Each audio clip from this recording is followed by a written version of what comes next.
जाता है। वो 90% ऑफ ग्लूकोज ब्लड स्ट्रीम में यानी कि रक्ताभिसरण में ऐसे ही चलते रहता है और इस वजह से ब्लड शुगर का लेवल बढ़ जाता है।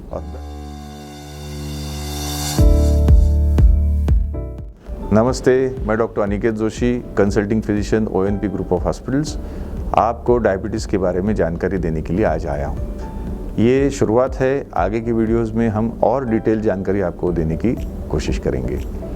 डायबिटीज़ एक बीमारी नहीं है, डायबिटीज़ एक स्थिति है और ये स्थिति इसी वजह से पैदा होती है क्योंकि हम लोग जो है निष्क्रियता यानी इनएक्टिविटी के शिकार हो चुके हैं। आपका रूटीन अगर देखा जाए, मेरा रूटीन अगर देखा जाए तो इसमें फिजिकल एक्टिविटी जैसे कि शरीर क्रिया बिल्कुल ही कम हो गई है और इस वजह से क्या होता है कि जो एनर्जी यानी जो ऊर्जा का स्रोत है शरीर की हर एक पेशी के लिए जो ज़रूरी होती है वो एनर्जी जो पैदा होती है, हमने जो खाना खाया उसके डाइजेस्ट होने के बाद, हजम होने के बाद जो ऊर्जा तैयार होती है, ऊर्जा का चयन शरीर में नहीं होने के कारण उसका कन्वर्जन ग्लूकोज नाम के एक मॉलिक्यूल में किया जाता है। ये ग्लूकोज नाम का जो मॉलिक्यूल है उसको ब्रेक डाउन करने के बाद हर एक पेशी को ऊर्जा मिलती है। ग्लूकोज शरीर में हर एक पेशी में जो तैयार हो जाता है उसका अगर यूटिलाइजेशन या उसका अगर वापर नहीं हुआ तो वो लिवर में चला जाता है और लिवर में उसका कन्वर्जन फैट्स में तैयार हो जाता है। फैट यानी चर्बी शरीर के विभिन्न हिस्सों में डाली जाती है और इस वजह से शरीर स्थूल हो जाता है, वज़न बढ़ जाता है। अभी जो इंसान बिल्कुल भी एक्टिविटी नहीं करता, फिजिकल एक्टिविटी, उससे क्या हो जाता है कि ये जो खून के अंदर ग्लूकोज का प्रमाण होता है वो बढ़ जाता है। मांसपेशियों में जहाँ पे 90% ऑफ ग्लूकोज यूटिलाइज हो जाता है, वो 90% ऑफ ग्लूकोज ब्लड स्ट्रीम में यानी कि रक्ताभिसरण में ऐसे ही चलते रहता है और इस वजह से ब्लड शुगर का लेवल बढ़ जाता है और ब्लड शुगर का लेवल बढ़ गया तो it is called as diabetes.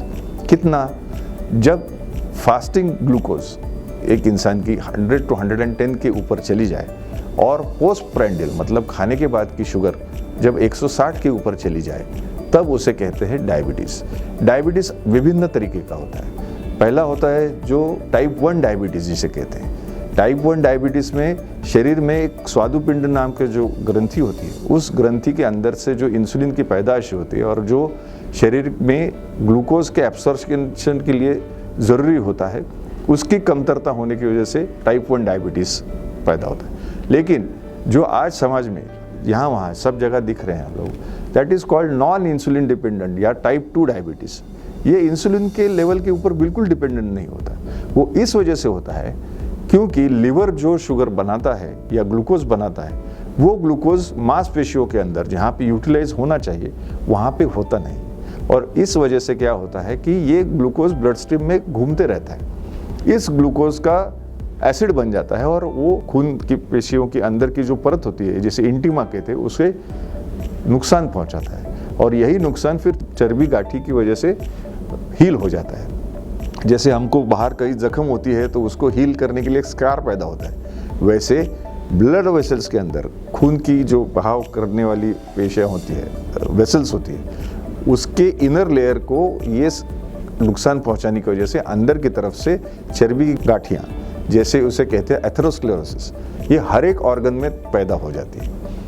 अभी इसका लॉन्ग टर्म इफेक्ट ये हो जाता है कि बड़ी बड़ी जो डिपेंडेंट शरीर जिसके ऊपर डिपेंड होता है, ऐसे जो हार्ट है या दिल जिसे कहते हैं, दिमाग है या ब्रेन जिसे कहते हैं और किडनी, ऐसे सब ऑर्गन्स को जो ब्लड सप्लाई हो धीरे धीरे धीरे धीरे कम होते जाता है। इसका लॉन्ग टर्म इफेक्ट ये हो जाता है कि आँखें, आईज, फिर सर्कुलेशन, किडनीज, ये धीरे धीरे धीरे धीरे एक एक काम करना कम कर देता है। Over the period of 30 to 40 years इंसान डायबिटीज़ से पूरी तरह से अंदर खोखला हो जाता है और एक एक कॉम्प्लिकेशंस बढ़ने की वजह से उसको सब सहन करना पड़ता है बीमारियों को, जो कि नॉन डायबिटिक पेशेंट्स में वैसे दिखती नहीं।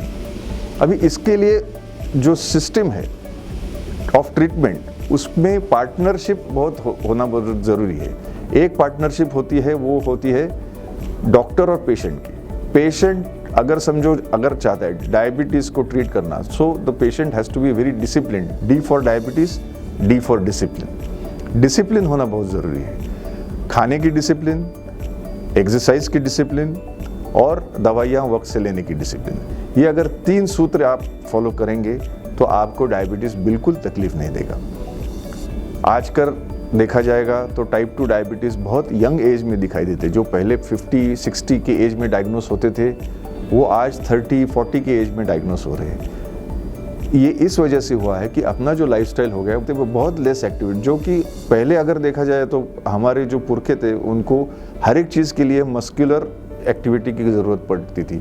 चलते थे, खेतों में काम करते थे, घर पे बहुत सारी चीज़ों के में फिज़िकल एक्टिविटी लगती थी, सब फिज़िकल एक्टिविटीज़ थी।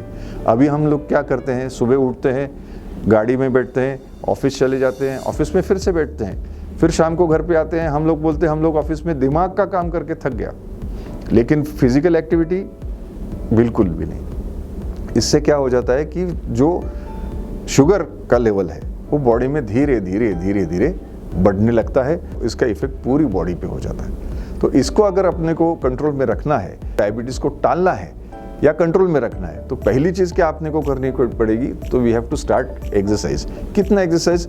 जितना आप टॉलरेट कर सको उतना। कम से कम 1 घंटा चलना, वो 15-15 मिनट के 4 सेशंस हो, कोई फ़र्क नहीं पड़ता, लेकिन पूरा दिन आपकी एक्टिविटी में चलना चाहिए। मैंने बहुत सारे IT फ्रेंड्स को देखा है जो सुबह आते हैं, कंप्यूटर पे बैठते, उनको भी काम बहुत सारा होता है। अभी तो लॉकडाउन की वजह से तो वर्क फ्रॉम होम चल रहा है, तो इसमें तो और भी डायबिटीज़ का हमको एक्सपीरियंस आता है। Second important thing is diet. What we have to avoid in diet is we have to control the carbohydrate content.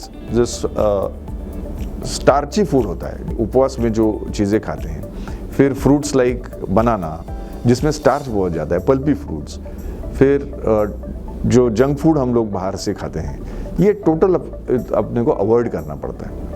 अगर टोटल हम लोग इसको बंद कर दे, अगर समझो एक्सरसाइज किया है और आपने 1 समोसा खा लिया, तो समझो आपका 7 दिन का एक्सरसाइज इसमें चला गया। इस तरीके से अपने को डाइट भी मॉडिफाई करना है। जो important fact, one of the factors in Maharashtrian and our population is rice which is cooked in pressure cooker. उसमें क्या हो जाता है कि starchy water is again imbibed into the grain, तो वो अवॉइड करना बहुत ज़रूरी होता है। राइस कुकर में बना हुआ राइस या पतीले में बना हुआ राइस से इतना फ़र्क नहीं पड़ता, because we can take the starch away from the rice. Therefore, please remember that avoid starchy food and daily exercise are going to be the main treatment sources of doing diabetes. Treatment दवाइयाँ बहुत सारी है, उसके लिए एक video काफ़ी नहीं हो जाएगा। आगे की वीडियोस में आपको बताते जाएंगे कि हर एक दवाई कौन सी है, उसका क्या इफ़ेक्ट है, उसका क्या साइड इफ़ेक्ट है, वो कौन से मरीजों में किया जाता है। तो आपको कोई भी परेशानी हो तो आप उसमें पूछ सकते हैं। नीचे कमेंट बॉक्स दिया है, वहाँ पे आप कमेंट्स डालिए और डायबिटीज़ का डायग्नोसिस, डायबिटीज़ का मॉनिटरिंग और डायबिटीज़ के कॉम्प्लिकेशंस आगे की वीडियोज़ में आपको बता दिए जाएंगे। Thank you very much.